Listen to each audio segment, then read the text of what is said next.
Tethered Nation, you guys have heard me talk about the saddle setup, Tethered saddle setup, their Predator platform, for quite some time. This is the second full season that I've used it. I've killed out of it twice now, and really what it has helped me do, I figured instead of, I've given you guys specs, the weight and how light it is, bulky free that it is, and so on and so forth, but I thought today I would give you a little bit of a testimonial. As, I will credit, and there's been a lot of people who've had a lot of influence on how I've started to hunt and how I've kind of evolved as a hunter. But I would say there's been no piece of equipment that's been more instrumental in me making that evolution than Tethered's saddle setups.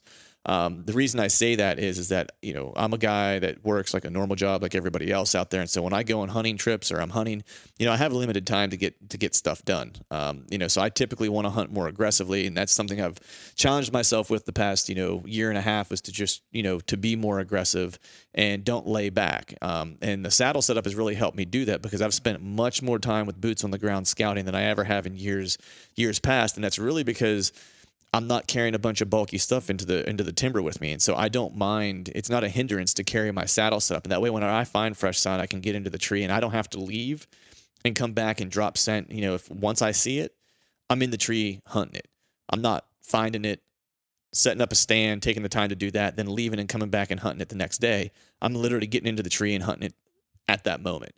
And I can't say that if I was using any other setup other than a saddle setup, specifically Tethered's gear, that I would be making the same strides I'm making now and becoming a more aggressive and a more mobile hunter. So if this is something that you're interested in, if you want to challenge yourself to be more mobile, more aggressive, and go find deer instead of letting the deer find you, then I would suggest that you go to tetherednation.com and check out all their saddle gear. I guarantee you, if you get into it, you won't be disappointed, and you'll probably become an addict like me.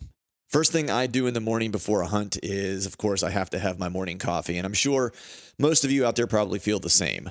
Make sure you're filling your mug with Skull Brew coffee, as it is the only coffee company that is both 2% for conservation certified and, of course, donates 10% of their profits to conservation organizations who are helping us to secure the future of our wild places. So head to skullbrewcoffee.com and choose between 3 killer roasts of coffee and know that you are supporting conservation with every sip.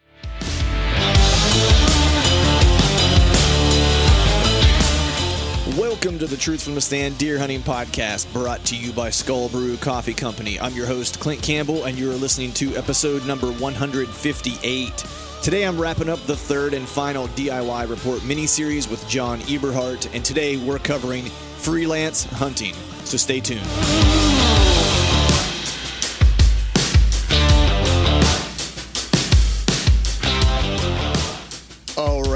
All right. Happy Wednesday to you all. Hope you're doing well. Hope you're feeling fine. And a very Merry Christmas to everybody. Putting this out on Christmas Day. I don't think I've ever put an episode out on Christmas Day before, so this is the first one. I hope everyone's enjoying their Christmas morning. Hopefully you're having a little coffee. Maybe this podcast is a little reprieve from the family events of the day when you need just a little bit of a break from family. Maybe after you open presents, you have your coffee, maybe have a little breakfast, maybe you have an early Christmas lunch, and then maybe you get to sneak away for a little bit and get a little deer hunting in your life. Maybe if you're super lucky, you're able to go out and get a hunt in.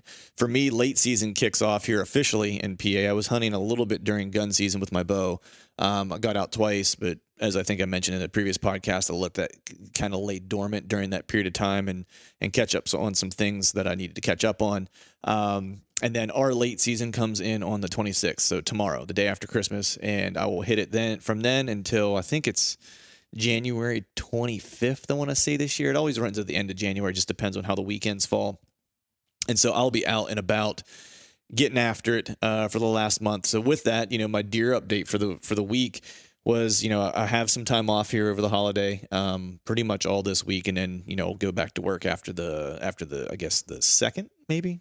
I think it's the second. So I had a little bit of time off, so I got a chance to get out into the woods. And I think I mentioned the last time I was going to try to, or at least when Chad and I did the one session, a Q&A session together, I'd mentioned wanting to get out and start to investigate some larger pieces of public that are not too far from me to, be able to hunt a little bit more mobile and have a little bit more room to roam. And so I was going to start to use late season here and looking for late season opportunities as also a way to kind of get a jump start on some of my scouting for next September and October, because the season around here comes in September. So always thinking about next year and kind of already making plans. So I did that this past weekend. Had a chance to get out and do a scout. Took the pup out with me. And this chunk is a couple thousand acres, so I wasn't going to wasn't going to cover the whole thing in one day, of course. Did some map studying, kind of picked a spot that I was interested in that was kind of like this little island area. The area surrounding this island, there's a pretty large stream. It's not I wouldn't classify it as a river, but it's a pretty big creek. It kind of creates this island in this one area. And I didn't think that it was going to be good for late season. So I probably shouldn't have prioritized the area, but I wanted to go check this out. And then there was some surrounding stuff around it. And then I couldn't tell on the map. There was a field that was close by that was adjacent to it, relatively close. And so I wanted to check that out. It was a big open area. And so I wasn't sure if it was a crop field, if it was a hay field, if it was a pasture. I wasn't exactly sure what it was. So I wanted to get up in there and try to figure out what that was. That way, if there was any benefit to late season, then I'd also have that kind of section or that part of like the year covered as well. So when I pulled in, I actually, there's some hiking trails that are around here. So it was, where I had to stop driving, the road was kind of closed. You stop, you start walking. So I just hopped up into the timber because I didn't want to miss scouting anything on my way through. And I was like, well, I'll just make this big loop around, because there was another big open field that there were a couple of them, and I wanted to kind of get to those to see what were in those. One of them, driving by, I could see what it was. It was just a big fallow field. Looked like it'd probably be decent for some bird hunting. But a lot of times that can also provide great, thermal cover and cover for deer as well. So I wanted to get up there and check that out. Did make my way to that. Unfortunately, I didn't even make it to the spot that I intended to make it to. I found some decent stuff. What I would say is decent stuff for fall. I didn't see anything that was going to get me really excited for late season. The other kind of thing is like at this time of the year, a lot of gun hunters have their stands still out in the timber and stuff like that. So it's hard to tell what's a gun hunter stand versus what's a bow hunter stand. You can partially tell by the setups, what they've got them there for. And so looking at, what I'd seen yesterday, it feels like they're probably gun hunters is what I would imagine. I did find a couple decent rubs, and I did find I guess 2 scrapes. The one really kind of piqued my interest because it was in cover.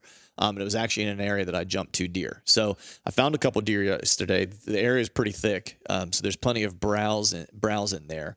And those scrapes weren't far from that, along with a rub. So, that was one piece that I kind of checked out. I checked out the adjacent field that was there. Of course, that thing was lined with stands and blinds from gun season. And I shouldn't say surprisingly, but it was, there were some stands that were set up, maybe 30 to 50 yards apart from each other, which kind of blows my mind because I'm not sure what you're hunting when there's some guy sitting, 30 yards from you. But anyway, I kind of walked the edge of that. Unfortunately, where all like the kind of oak trees were that were dropping any kind of acorns were right around the rim of that field, which, maybe early, maybe October when they start to drop a little bit, it might be worth a hunt in that area. You get back, I don't know. I don't know how much pressure this piece gets during bow season, so I'm not 100% sure, but there was no acorns like actually deep in the timber where all the thick kind of viney, nasty, greenbriery stuff was. That was just non-existent in that area. As I worked my way around the edge of this field, like there was more and more acorns on the ground. You might think, yes, based on what Chad and I were talking about, this could be a decent spot to set up because there's some residual acorns laying around. But the reality of it is as I picked them up, I could smash them with my hands, so they were rotted on the inside, so the deer aren't going to be eating those. So that was kind of a no-go for that. It also is way too close to a field edge where this time of year, deer aren't going to be getting that close to a field edge anywhere near daylight this time of year in Pennsylvania. So it was really kind of a no-go. So I abandoned that spot, hopped over to this other area, and saw some decent stuff on this piece because it looks as though it's way less pressured. It's kind of a piece that you would think that you start to get close to some houses, which was kind of interesting. There's a hiking trail that goes through there that, I'm sure people use during, early fall ish. But there was a nice oak flat that was in there as well. I did see one stand that was in there. Again, it felt more like a gun hunting stand than it did a bow stand. So we'll see if it's, if it reappears sometime in October or not, or, late August, September, if it's, a bow hunter setup. But there were a couple decent rubs that I found in there that piqued my interest. One area in particular that I feel like is probably a little overlooked because it's actually transitioning to this hayfield, and it would be a perfect little transition area for deer to kill some time before it gets fully dark out, for them to make their way to that, primary kind of grazing green food source during, early, mid-September to the beginning of October. There were a handful of rubs that were in there. And for PA, I will say, I won't say sizable, I would say it suggests that there is a decent deer probably in that area, just based on the height of the rub, the handful of rubs. So that's an area that I'd probably prioritize in that. And it's pretty reasonably thick. And there are like one or two oaks in there that had dropped this past year. So we'll see if they drop again next year. But that would be one place that I would definitely throw a hunt at, because it seems like it's just a little overlooked place that's off this, little path that's like all grown up. So I don't imagine that there'd be really any hikers walking through there, because you're actually getting pretty close to, people's homes, off this piece of public. So I definitely, plan to check that spot out. But my goal yesterday was to try to get some cameras out.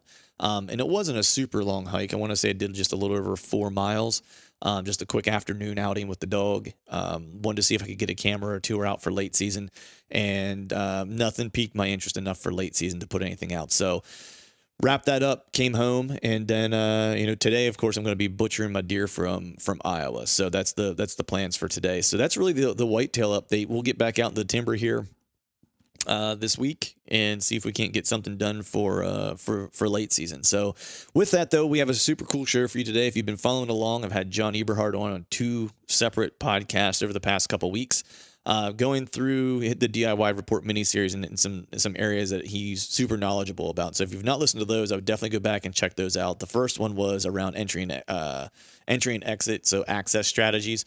And then the most recent one was on hunting scrapes, or hunting primary scrapes or active scrape areas. So both of those were chock full of great information. If you've not checked either of those out, I would do so. This is the third part of that 3-part series. And what we're talking about today, it kind of goes hand in hand with all 3 of the things that or the 2 previous things we've talked about to this point. And today's session is all about freelance hunting. And if you know anything about John, he's a hardcore saddle hunter.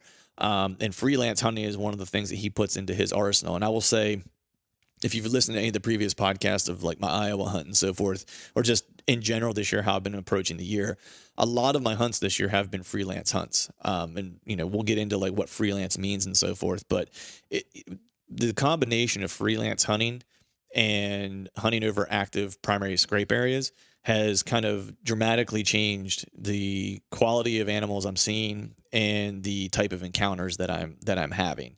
And I will say it's just been a hell of a lot more fun. I'm walking into situations, finding sign and setting up on it, and, not hoping that I have an opportunity, but knowing that I'm in the right spot to have an opportunity and having a ton of confidence. So, and that's, as a lot of us talk about in the bow hunting world, confidence is like 9/10 the battle. If you don't think you're going to kill from a spot, you probably shouldn't be in it. And so this kind of form of hunting, of freelance hunting, that you're really going out and setting up on stuff when you see stuff, to me just kind of breeds that confidence that you need as a bow hunter to get the job done. So with that, we'll go ahead and wrap this up front, or shut this up front down and get to the session with Mr. Eberhart. Before I do that, I want to wish everyone a very Merry Christmas. Thanks so much for your support this past year. And here's to a kick-ass 2020. All right, folks, welcome back to another episode of the Truth from the Stand Deer Hunting Podcast. You are listening to the third and final part of this DIY report with one Mr. John Eberhart. How you doing, sir? Clint, I'm doing very well. Good. Well, I'm glad to spend this morning with you. I'm telling you what, if I can't be out deer hunting, I don't know that there'd be too many people I'd rather spend my time talking to than John Eberhart. Well, thank you. Yeah, you bet, man. Nice. So this section here, we're going to be talking about freelance hunting. I know in our first two parts, if you've not listened, folks out there, if you haven't listened to the first two parts of this DIY report mini-series, you're definitely going to want to do that. So far, we've covered exit and entry route strategies. We've talked about hunting active scrape areas. And this part, we're going to be talking about freelance hunting. There's we'll get into what exactly that is, but I think that all the things we've talked about to this point kind of are applicable to freelance hunting. Now, I know we talked a little bit about it in our first session about entrance and exit strategies, just because whenever you're freelance hunting, you oftentimes don't have the benefit of knowing exactly, the terrain that you're in, the property that you're in, and so on and so forth. But without further ado, John, if you wouldn't mind explaining, for folks out there that are listening that maybe they've always hunted preset locations in the past, and maybe, diving off into the unknown for maybe better opportunities might be something that they're a little hesitant to do. Can you just kind of describe, in your opinion, what your method is as far as like what is freelance hunting? Yeah, to me, there's three different methods of freelance hunting. First one, which is the most common, is just going into a new piece of property with your hunting gear. You're searching for the best available deer sign and then immediately setting up on it and hunting. The second one would be hunting, like I mentioned earlier when I killed that big buck in out of state, is going into a preset location and not liking the sign you're seeing or the deer activity, and you notice something maybe in a distance and you've never been back there. And basically, so you get down, you pull out your preset tree steps or whatever, and you go back in and you search for a new spot to hunt that evening. So that would be the number two. And then the number three would be basically when you get to a preset location, and let's say it's a location you had set up during postseason, or you've had it set up from previous seasons, and you get there and there's no sign. Let's say you were set up at a white oak tree and it didn't drop acorns that year, so you get there and now, well, God, there's no acorns, there's no deer activity here. So basically what you're doing is you have to freelance and go back in deeper or whatever to a new location to hunt that afternoon. So those are the three different types of freelance hunting. It's basically where you're going in someplace you've never been there before, and you're searching for hot signs, setting up on it, and hunting it that evening. So typically they're, if not, rarely are they morning, because obviously you can't see anything in the morning. Right. What in your opinion, what are the benefits of freelance hunting as opposed to, I know, there are clear benefits to having a place preset, pre-hung, or not pre-hung, but preset trees. You have intel about the area. But in your opinion, what are some of the benefits of freelance hunting? It's a spur of the moment, and everything, whatever you set up on, it's going to be fresh. Mm-hmm. It's never been hunted before. Preset locations, a lot of times guys will hunt preset locations multiple times during the year, and every time you hunt it, your odds and your percentages go down. Yeah. Whereas on a freelance hunt, you're going back looking for fresh sign, hunting it, so everything's new, and first time that spot's been hunted. So you've got the element of surprise. Every freelance hunt that I've done this year so far, I've actually had an encounter with a buck, and it was the first time in, and that was like, to me, I'm in my normal day-to-day life, I'm a creature of habit, very much so. Like I like to do things in certain orders. Like maybe it's mild OCD. Who knows, right? But the freelance hunting has helped me kind of break that cycle of getting comfortable with being uncomfortable, right? Not knowing what's going to be around the next bend, not necessarily even at times knowing what deer are going to be in the area, which increases my excitement a little bit because it's the element of the unknown. But more than anything, what it has done, getting more comfortable with freelance hunting, has consistently put me on hot sign.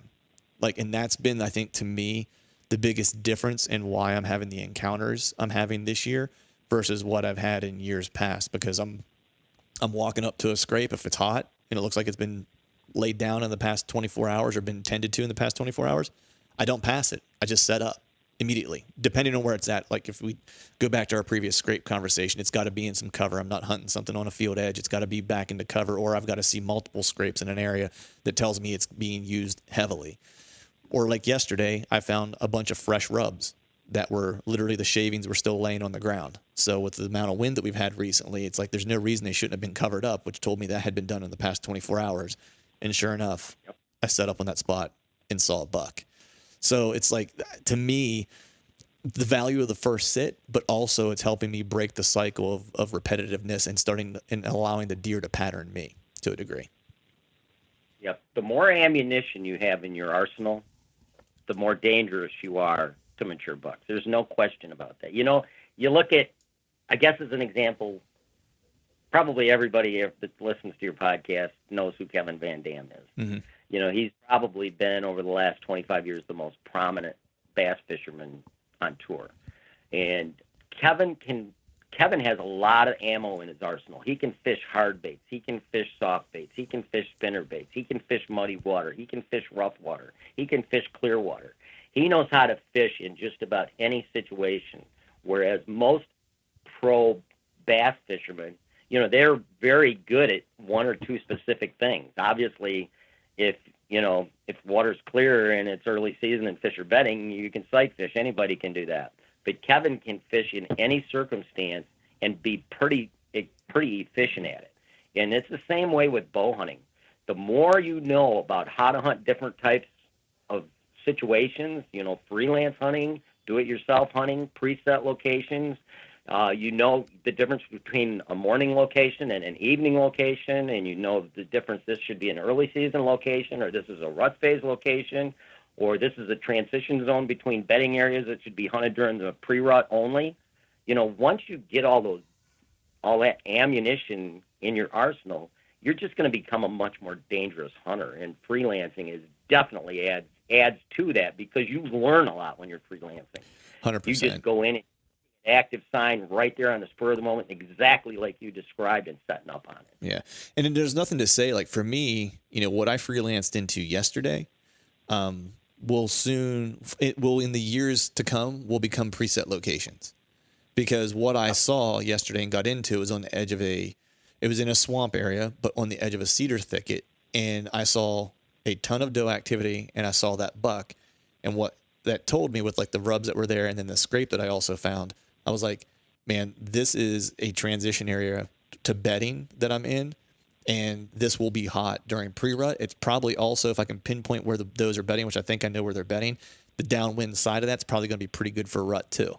You know, and so I started kind of putting the puzzle pieces together. So I've started using freelance hunting as a way for me to always be scouting, because that's the one thing that I know from guys like you, or, you know, any other guys that we mutually know that are, you know, good hunters and killing good deer, is that they're doing a lot of scouting. Even when they're in season, even when they're hunting, they're taking in what the woods is telling them. That way they have that in their arsenal, just like you're talking about, of having ammo for every situation. And that's what this is helping me do. It's expediting my learning curve. That's an excellent point, because on a freelance hunt during season, you're setting up immediately on the fresh sign. Mm-hmm. Whereas you're just scouting in season without your bow and hunting equipment. Basically, when you find a location, you typically prepare it so that location has had a human intrusion. Mm-hmm. And then the next time you hunt it, it would actually be worse than having that location already have been preset during postseason. It would be worse because you spent time cleaning a location up, cutting some shooting lanes possibly on private land, and basically making a huge human intrusion, and probably leaving, even if you did it in scent lock, you're probably going to leave some semblance of odor because you're moving around so much.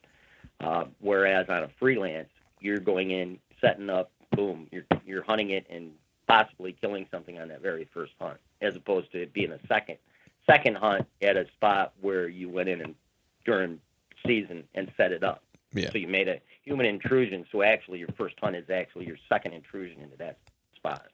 Yeah. I mean, I think, but yeah, let me interrupt for a second. Yeah, go ahead. Typically on a hunt, you know, like what you said, yeah, when you go in and you find a hot spot like that, yeah, it goes into your memory banks. And then, during postseason, after postseason's over, if it was a great spot and you had some decent success visually or killing something, yeah, you're going to go in and set that sucker up as a preset Right. going forward. There's no doubt. Yeah. And yesterday I was already making the mental note of where that setup needed to be. Like I was watching the deer movement, and I was like, man, there's this little corner. Because when I found the sign that I found, I immediately kind of like did a circle, because I was like, all right, well, which tree do I want to be in, right? Like what's going to give me an opportunity? And I ended up picking a tree, and I looked at another section, another area that was maybe 20 yards from where the tree that I picked to get into. And I was going back and forth between the two, and then I finally decided on the tree. And the truth be told, I should have got in the one that I had looked at and then walked away from, because that was actually where I was seeing the deer movement. But all things being equal, I wanted to set up closest to the hot sign, because I knew that it was being used in that area. Now, going forward, I will probably adjust in that specific location. I will probably adjust 20 to 30 yards and set up basically on the corner off this inside corner of this fallow field that I think does are using for bedding. And so that'll most likely be my setup. So not only did I learn something going in there where the fresh sign was going to be laid down, but I actually got a visual of deer movement in there to understand how they want to move. And for me, I don't use scent lock. For anyone out there listening that does play the wind, I also have a sense now of like what the wind was doing that day.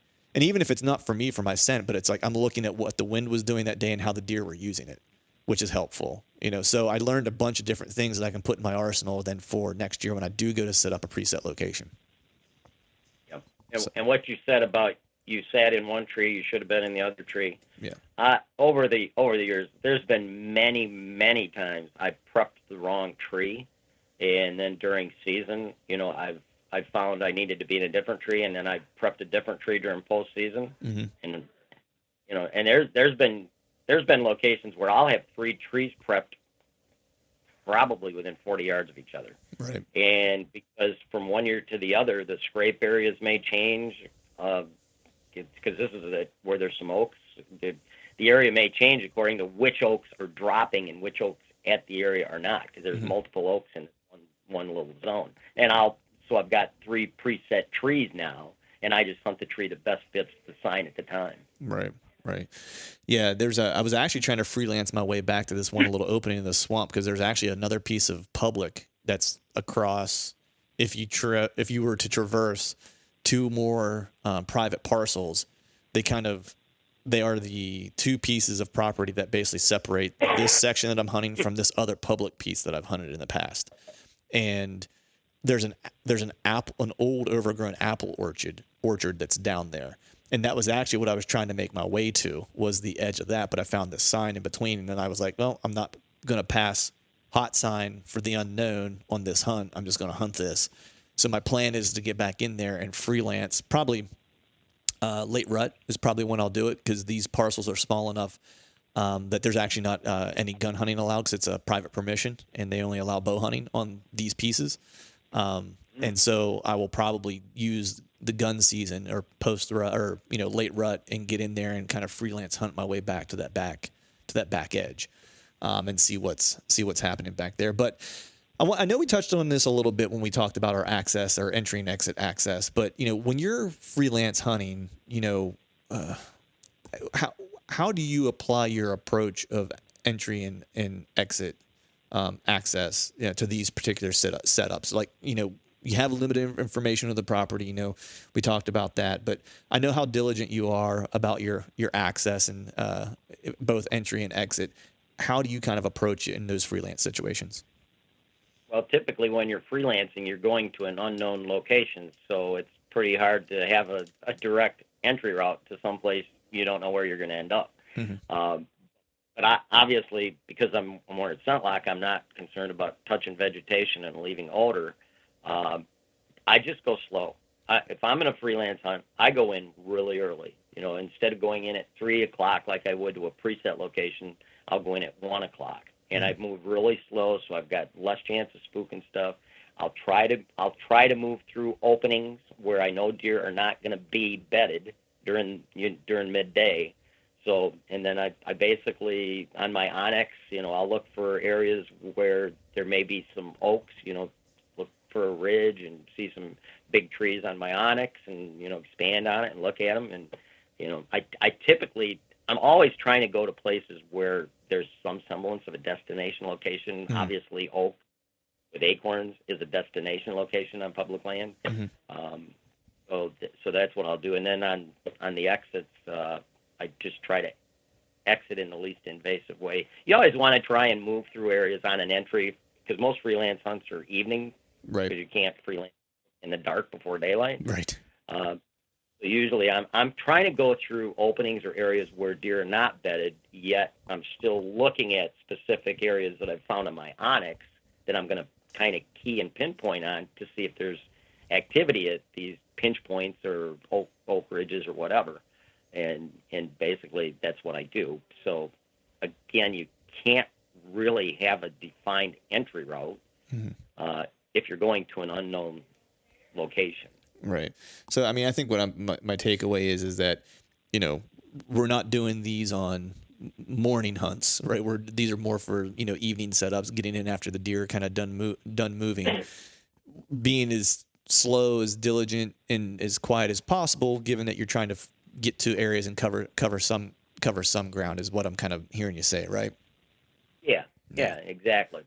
And the earlier you go in, the slower you can move, and the more methodical you can be about, looking at your aerials and more methodical you can be. If you go in late and everything's in a hurry, you're going to set up at a location. That's one thing I see lots of people do. They set up at the first location that looks decent. Right. Even when they're scouting for a preset location during postseason, they scout in the first place that has some sign, they set up, as opposed to looking the whole area over and setting up on something that may be a little more active or have a little bit more sign at it. Yeah, and so this is I'll give myself a pat on the back for this, because yesterday I kind of had that situation where I was walking in and I wasn't too awfully far in and I found a scrape, and it was a decent scrape, not going to lie, and I thought about setting up right there, but as I kind of studied where I was at, I was like, what's going to make a deer walk through here during daylight?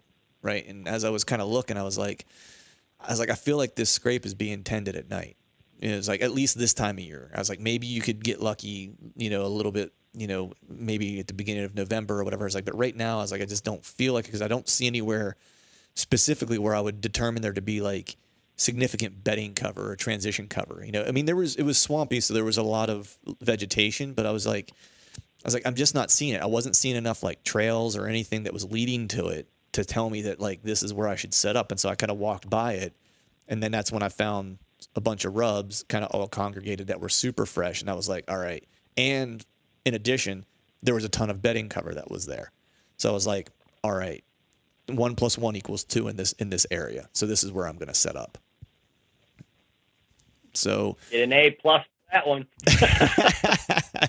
You get an A+ for that one, because you said the thing that means the most. You said, okay, I found some good sign, but is it conducive to daytime mature buck activity? And a lot of people don't think about that.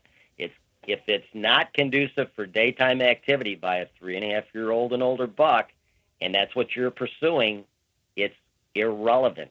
It's not worth hunting. You've got to have, when you're freelancing, you've got to go to an area, if you're after big bucks, where there's some semblance of security cover around the kill zone you're hunting, and some semblance of transition security cover to a known bedding area, or, a bedding area is right next to it. Right. That's very critical. Yeah.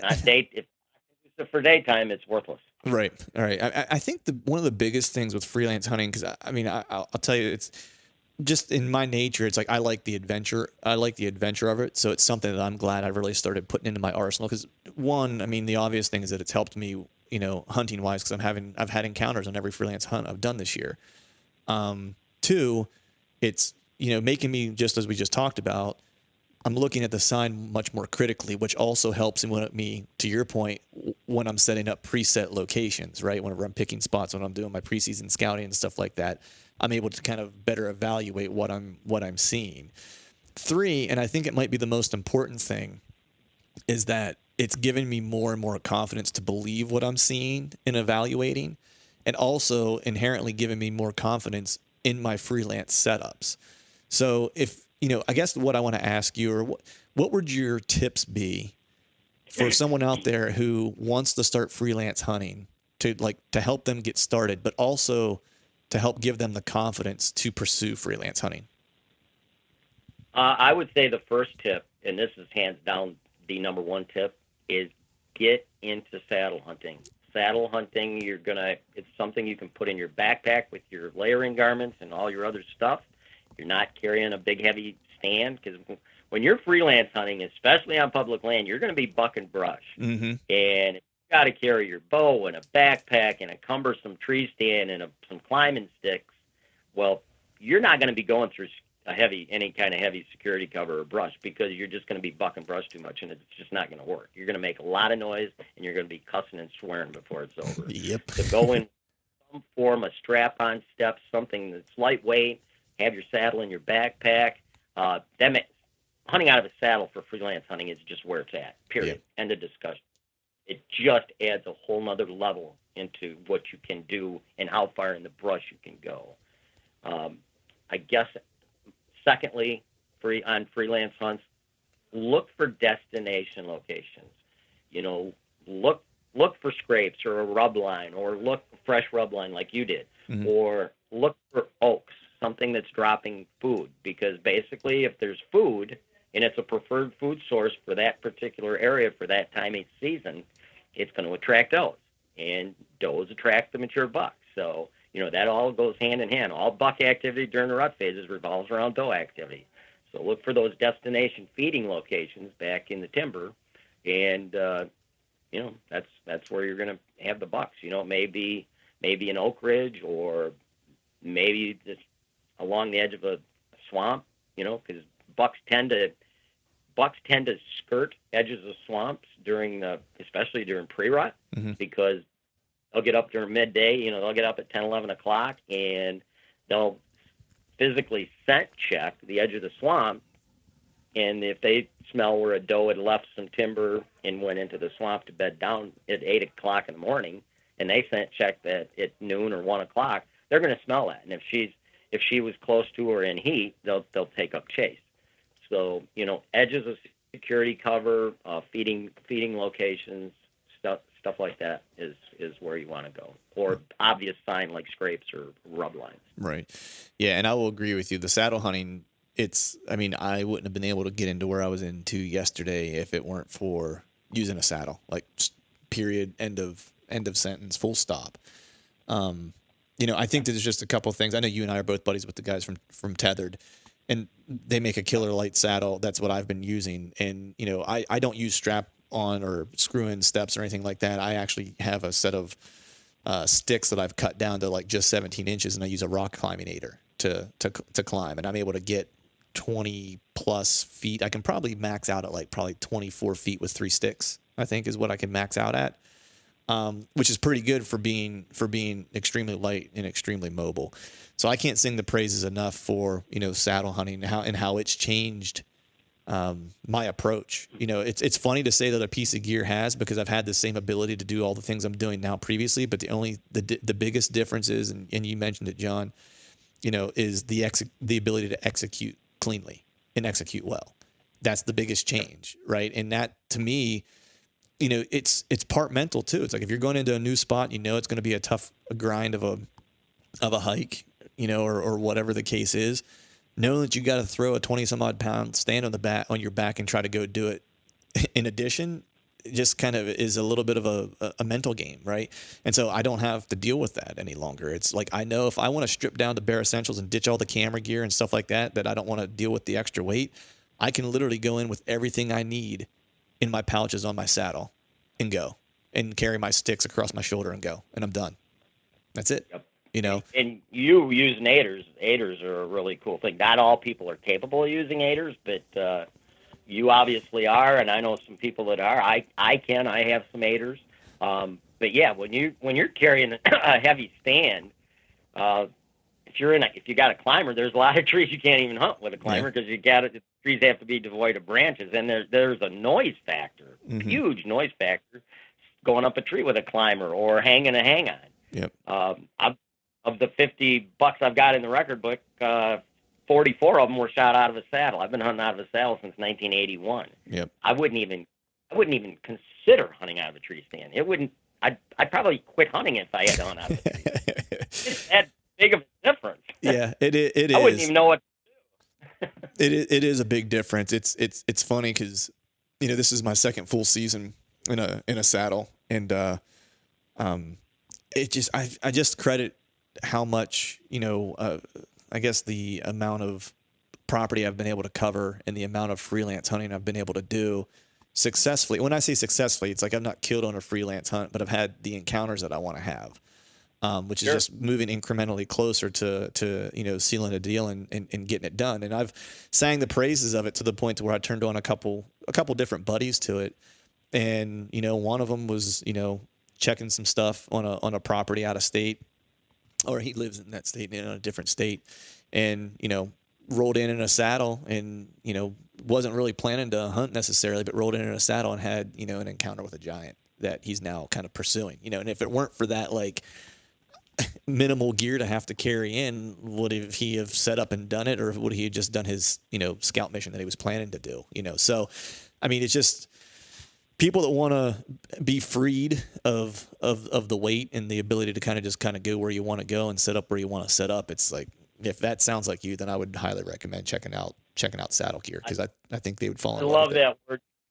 I love the word you just used, freed. Yeah, no, it's like I mentioned to you a while ago before we got started. A good friend of mine, David Fairneck, on an Iowa hunt. He's a Michigan guy, and he's a big scent lock guy, and he's a big saddle user. Has been for years. And his success rate when he switched to a saddle from a tree stand and started using scent lock, his before and after photos are just like totally opposite of each other. I think he had maybe a 6-pointer before. He had shot 15 or so bucks, but they were all little subordinate bucks. And now he's killed lots of big bucks. Last year on his very first hunt on a DIY Iowa public land hunt, he killed a 170-incher. Nice. And the time before that he was in Iowa, he shot a 158-incher.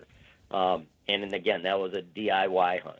And what you did, Clint, in Pennsylvania, for you to go on some freelance hunts and have encounters with bucks on each one of them, that's a successful hunt. Yeah. That, to me, is a successful hunt, because that's not easy to do in Pennsylvania.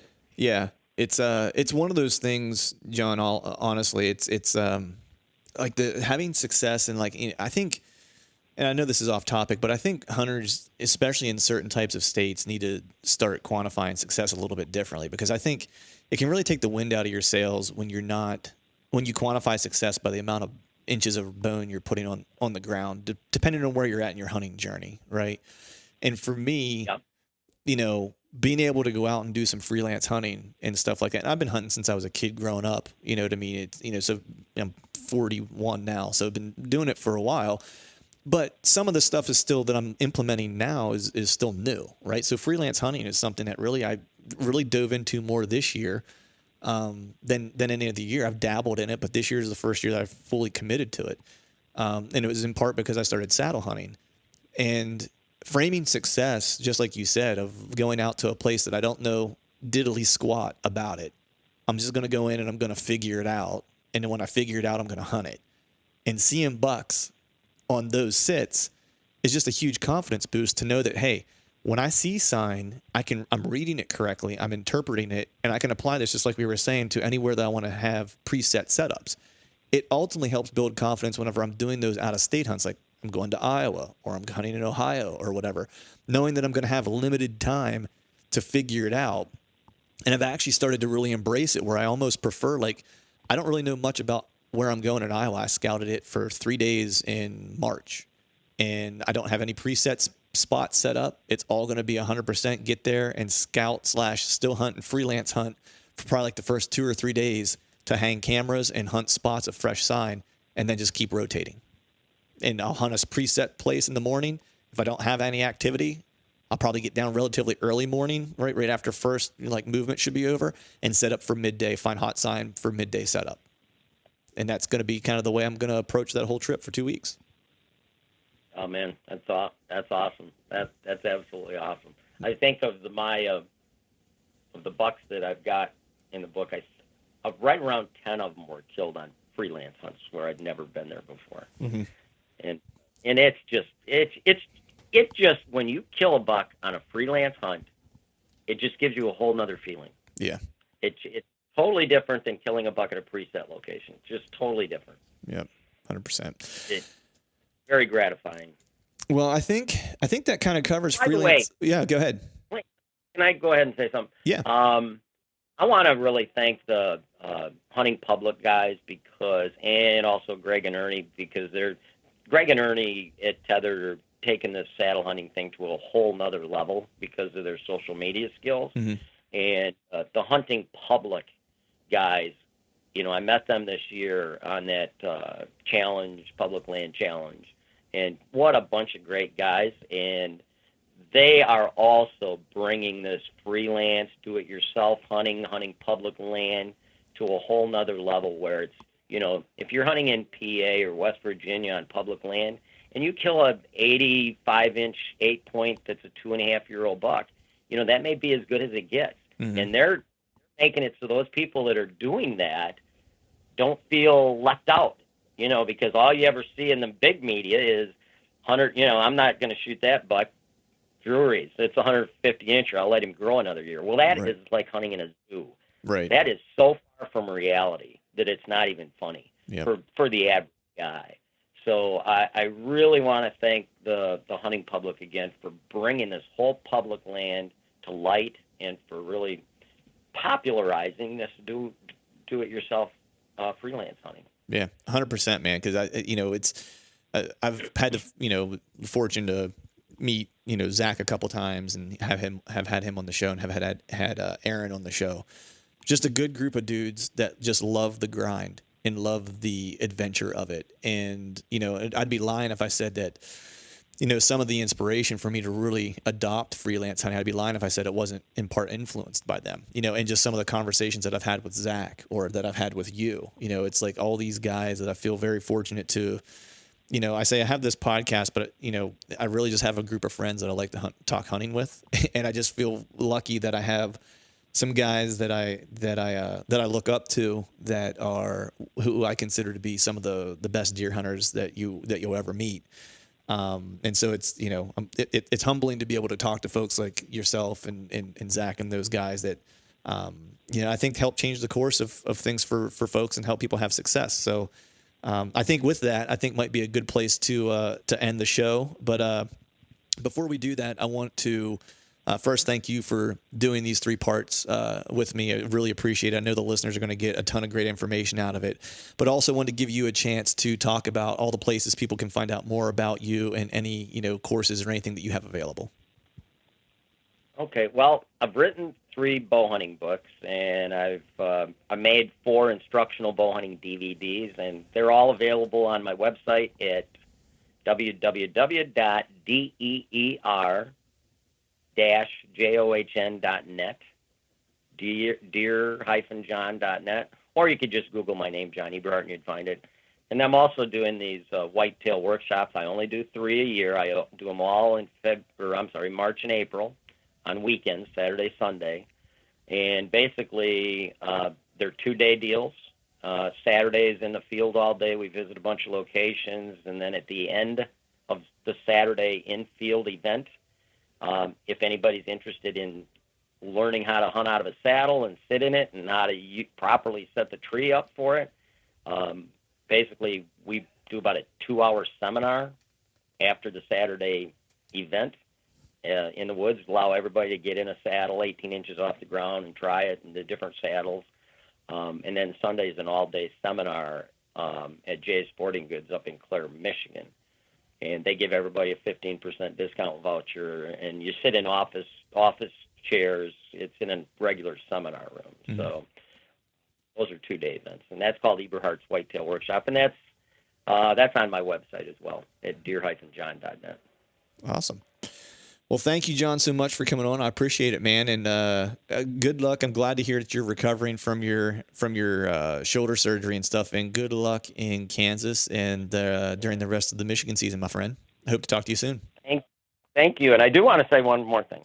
Yeah. I am never going to feel as lethargic as I do right now. Not being able to do anything all summer or work out, because I'm a workout freak, and not being able to work out, I'm in the worst shape of my life, and I just feel terrible. So next year, this is not going to happen. Right. Awesome. Well, I'll be sure to check in with you. Thanks, Clint. Right, appreciate the opportunity. You bet.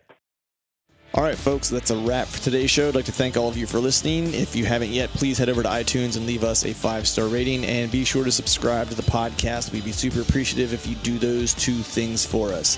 And before I shut this thing down, I need to give a big shout out to our partners who continue to help us make this podcast possible. Tethered, Exodus Outdoor Gear, Skull Brew Coffee Company, Gumleaf USA Boots, Obsession Bows, Ramcat Broadheads, Trophy Taker Rests, and Dead Downwind. And until next time, we'll see y'all.